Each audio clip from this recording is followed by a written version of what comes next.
আজকে যেই এত আয়োজন দেখছো তার একটা বিশেষ কারণ আছে। Welcome back to my mini vlog সবাইকে। আর আজকে হলো আমাদের বাড়ির মায়ের পুজো মানে কালী মায়ের পুজো।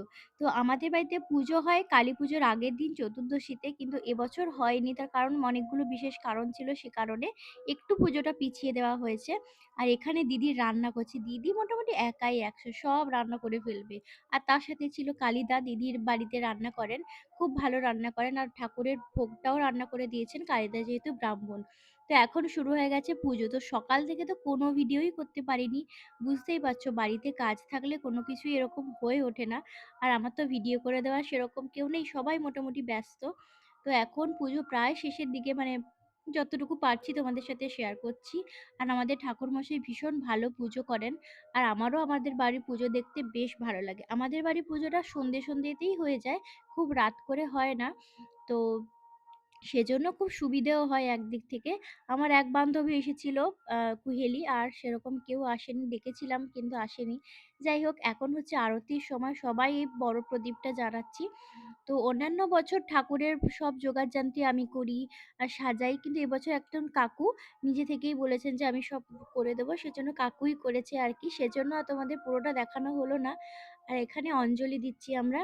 আর বড়দি ভিডিও কলে পুরো পুজোটাই দেখেছে, ওর যেহেতু এখানে থাকে না, বিদেশে থাকে, আর জামাইবাবু অঞ্জলিও দিয়েছে ভিডিও কলে।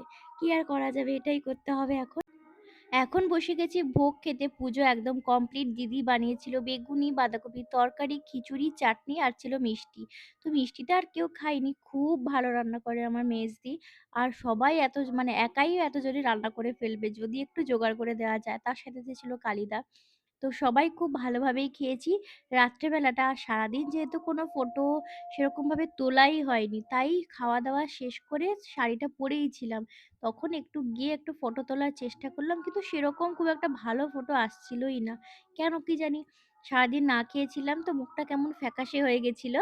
আর তারপরে যাই হোক কোনরকম একটু ফটো ভিডিও করে নিয়েছি। যেহেতু তোমাদের সাথে শেয়ার করতে হবে সেই দায়িত্বটুকু তো আছেই।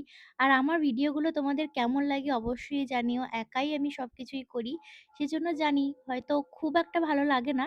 তবুও তোমরা কমেন্টে জানিও যে কেমন লাগে। তো তার পরের দিন সকালবেলা দেখো সবাই বসে গেছে একদম লুচি বানাতে। তার কারণ পুরো পাড়ায় আমাদের প্রসাদ বিতরণ করা হয় সেজন্য।